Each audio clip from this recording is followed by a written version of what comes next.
കർണാടകയിൽ രാഷ്ട്രീയ അന്തരീക്ഷം കനത്ത പുകച്ചിലേക്ക് വഴിമാറുകയാണ്. സർക്കാർ ഉടമസ്ഥതയിലുള്ള പൊതുസ്വത്തുക്കളുടെയും സ്ഥലങ്ങളുടെയും ഉപയോഗത്തിന് പൂർണ്ണ നിയന്ത്രണം ഏർപ്പെടുത്തിക്കൊണ്ട് DK സർക്കാർ കൊണ്ടുവന്ന പുതിയ ബില്ല് കേവലം ഒരു ഭരണപരമായ തീരുമാനമല്ല, മറിച്ച് പതിറ്റാണ്ടുകളായി സംസ്ഥാനത്ത് വേരൂന്നിയ RSSന്റെ പ്രവർത്തനങ്ങളെ കൃത്യമായ നിയമചട്ടക്കൂട്ടിൽ തളയ്ക്കാനുള്ള അതിനിർണായകമായ രാഷ്ട്രീയ നീക്കമാണ്.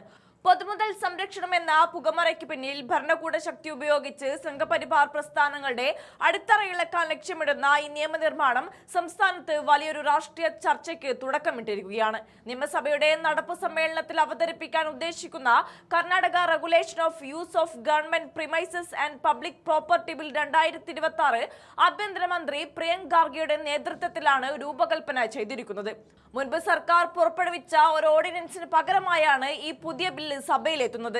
2025 ഒക്ടോബർ 18 സർക്കാർ വക സ്ഥലങ്ങളോ കെട്ടിടങ്ങളോ ഏതെങ്കിലും സ്വകാര്യ സംഘടനകൾക്കോ അല്ലെങ്കിൽ വ്യക്തികൾക്കോ ഉപയോഗിക്കാൻ മുൻകൂട്ടിയുള്ള ഔദ്യോഗിക അനുമതി നിർബന്ധമാക്കി സിദ്ധാരാമയ്യ സർക്കാർ ഓർഡിനൻസ് ഇറക്കിയിരുന്നത്. ഈ ഉത്തരവിൽ RSSന്റെ പേര് നേരിട്ട് പരാമർശിച്ചിരുന്നില്ല. എങ്കിൽ പോലും അവരുടെ പ്രധാന പരിപാടികളായ റൂട്ട് മാർച്ച്, ശാഖ, മറ്റു കൂടിച്ചേരലുകൾ എന്നിവയും മറ്റനുബന്ധ സംഘടനകളുടെ പ്രവർത്തനങ്ങളെയും സാരമായി ബാധിക്കുന്ന നിരവധി കർശന വ്യവസ്ഥകൾ അതിൽ ഉൾപ്പെടുത്തിയിരുന്നു. എങ്കിലും പൗരന്മാരുടെ മൗലികാവകാശങ്ങളുടെ ലംഘനമാണെന്ന് ചൂണ്ടിക്കാണിച്ച് കർണാടക ഹൈക്കോടതി പിന്നീട് ഈ ഉത്തരവ് സ്റ്റേ ചെയ്യുകയാണ് ഉണ്ടായത്. എന്നാൽ വിട്ടുകൊടുക്കാൻ തയ്യാറാകാതെ നിയമസഭാ മാർഗത്തിലൂടെ തന്നെ ഇതിനെ ശക്തമായൊരു നിയമമാക്കി മാറ്റാനുള്ള ഉറച്ച തീരുമാനത്തിലാണ് കർണാടക ഭരണകൂടം. നേരത്തെ പുറത്തിറക്കിയ ഓർഡിനൻസ് പ്രകാരം ഏതൊരു സ്വകാര്യ പരിപാടിയും സംഘടിപ്പിക്കുന്നതിന് കുറഞ്ഞത് 3 ദിവസം മുൻപെങ്കിലും സർക്കാരിൽ നിന്നും ഔദ്യോഗിക അനുമതി തേടേണ്ടതുണ്ടായിരുന്നു. രജിസ്റ്റർ ചെയ്തതോ അല്ലാത്തതോ ആയ ഏത് സ്വകാര്യ സംഘടനകൾക്കും സൊസൈറ്റികൾക്കും ട്രസ്റ്റുകൾക്കും ക്ലബ്ബുകൾക്കും ഒരുപോലെ ബാധകമായ ഒന്നായിരുന്നു ഈ നിർദ്ദേശം. RSSന്റെ പ്രവർത്തനങ്ങളെ പൂർണ്ണമായും നിയമപരമായ വ്യവസ്ഥകൾക്ക് കീഴിൽ കൊണ്ടുവരുമെന്ന് ആവർത്തിച്ച് വ്യക്തമാക്കി തൊട്ടടുത്ത ദിവസങ്ങളിലാണ് പ്രിയങ്ക് ഖാർഗെ പുതിയ ബില്ല് മന്ത്രിസഭയുടെ മുന്നിൽ അവതരിപ്പിക്കുന്നതും അംഗീകാരം നേടിയെടുക്കുന്നതും. മുൻപ് ആഭ്യന്തരമന്ത്രിയായി ചുമതല ഏറ്റെടുത്തതിന് തൊട്ടു പിന്നാലെ RSSന്റെ നിയമപരമായ പദവിയും അവരുടെ വരുമാന സ്രോതസ്സുകളും വ്യക്തമാക്കി നൽകണമെന്ന് ആവശ്യപ്പെട്ട് പ്രിയങ്ക് ഖാർഗെ RSS മേധാവി മോഹൻ ഭാഗവതിനെ കത്തയച്ചിരുന്നത് ഏറെ ശ്രദ്ധ നേടിയിരുന്നു.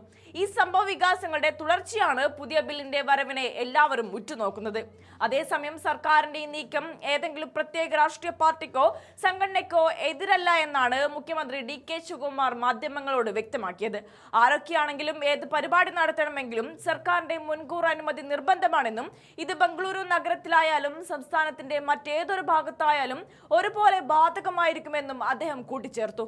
സമാനമായ അഭിപ്രായ പ്രകടനമാണ് ആഭ്യന്തരമന്ത്രി പ്രിയങ്ക് ഖാർഗെയും നടത്തിയത്. സർക്കാർ ഭൂമി, കെട്ടിടങ്ങൾ, കളിസ്ഥലങ്ങൾ, പാർക്കുകൾ, പൊതു റോഡുകൾ, മറ്റ് പൊതു ആസ്തികൾ എന്നിവയുടെ സംരക്ഷണം ഉറപ്പാക്കാനും അവയുടെ ദുരുപയോഗം പൂർണ്ണമായും തടയാനുമാണ് ഈ പുതിയ നിയമനിർമ്മാണം കൊണ്ട് സർക്കാർ ഉദ്ദേശിക്കുന്നതെന്ന് പ്രിയങ്ക് ഖാർഗെ പിന്നീട് സോഷ്യൽ മീഡിയ പ്ലാറ്റ്ഫോമായ എക്സിൽ കുറിക്കുകയുണ്ടായി.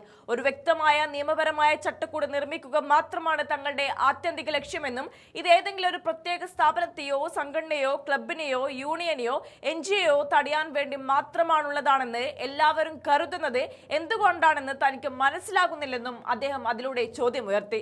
നിയമപരമായ ചട്ടക്കൂടുകൾ കർശനമാക്കി പൊതുമുതലുകൾ സംരക്ഷിക്കുമെന്നാണ് ഭരണകൂടത്തിന്റെ ഔദ്യോഗിക വിശദീകരണമെങ്കിലും ഈ നീക്കത്തിന് പിന്നിൽ കൃത്യമായ രാഷ്ട്രീയ ലക്ഷ്യങ്ങളുണ്ടെന്ന് പ്രതിപക്ഷവും വിവിധ സംഘടനകളും ആരോപിക്കുന്നുണ്ട്. നിയമസഭയിൽ ഈ ബില്ല് അവതരിപ്പിക്കപ്പെട്ടതോടെ സംസ്ഥാനത്തെ രാഷ്ട്രീയ തർക്കങ്ങൾ പുതിയ തലത്തിലേക്ക് കടക്കുമെന്നത് ഉറപ്പാണ്. ഭരണഘടനാ അവകാശങ്ങളും സർക്കാരിന്റെ അധികാര പരിധിയും തമ്മിലുള്ള നിയമപരമായ ഏറ്റുമുട്ടലുകൾക്ക് ഇത് വഴിവെക്കുമ്പോൾ കർശനമായ നിർദ്ദേശങ്ങളുടെയും പുതിയ നിയമനിർമ്മാണങ്ങളുടെയും RSSനെ പൂട്ടുകയാണ് DK ശിവകുമാർ.